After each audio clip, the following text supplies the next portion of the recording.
رجعنا مرة تانية. يعني هي موضوعات مختلفة، مش بس في البحث العلمي، لكن في موضوعات مختلفة. معانا اتصال تليفوني. ألو. السلام عليكم. وعليكم السلام، أهلا وسهلا بحضرتك. ازيك يا استاذه هاله؟ مع أهلا وسهلا. سيادتك محمود عبد القادر، محامي وكاتب خاص. أهلا وسهلا يا أستاذ محمود، اتفضل قولي اللي انا في نفسك. كلمتي النهارده بعنوان اهم معوقات البحث العلمي في مصر.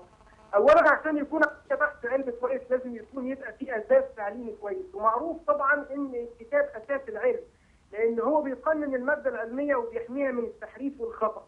الوضع الحالي في الكتاب الجامعي حالتين: الاولى ترك اعداد الكتاب كلية بدءا من المادة العلمية إلى النشر والتوزيع لأستاذ المادة، وده بيسبب المساوئ التالية.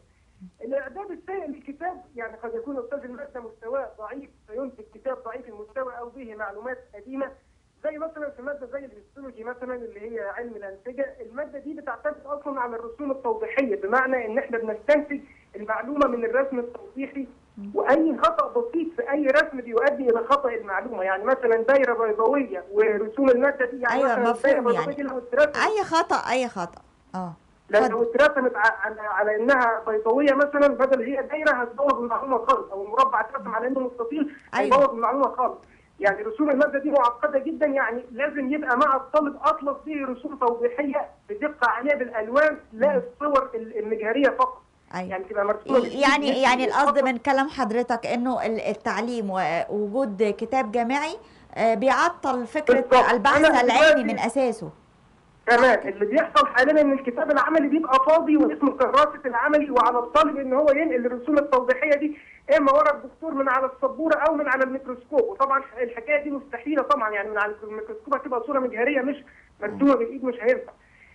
المعيد بقى بيرسم الرسوم على السبوره بصوره غلط اصلا، وبالتالي بينقلها الطلاب بصوره اكثر غلط. يعني انت بالطباشير مش هتاخد الجوده اللي ايوه. هي هتبقى يعني بالاصل. مشاكل زي ما قلنا خاصة. اي خطا بيؤثر جامد. استاذ محمود شكرا. فانا كطالب مثلا اول مره اتعلم الرسمه دي، يبقى ازاي تخليني انا انقلها وهي معقده جدا؟ بالتاكيد هنقلها غلط، ولما اول مره هتبقى غلط هتعلم من اللي انا نقلته، يعني هتعلم غلط. الحاجه شكرا. الثانيه بقى رفع سعر الكتاب لزياده ربح استاذ الماده. عندي الحاجه الثالثه بقى الطباعه الرديئه، خط صغير زي خط الجورنال او يعمل لي خط بولد مثلا اللي هو بتاع العناوين ده، يعمله لي على الكتاب كله، واخطاء هجائيه مطبعيه كتيره مثلا في مواد حساسه للهجاء هو زي استاذ مواد محمود هي اللغات فكرة جميلة والمصطلحات جدا، احنا من خلال العلميه. ايوه، يعني احنا ان شاء الله نخصص حلقة مخصوص للكتاب الجامعي. يعني هي فكرة لطيفة جدا ان احنا نناقشها، لانه حضرتك قلت اكتر من نقطة، وهي مرتبطة بانه يعني بنتكلم على تعليم وتطوير مناهج وكتاب او كتب فيها اخطاء حتى، وبعدين نقول انه الطالب ده هيبقى مؤهل للبحث العلمي. هو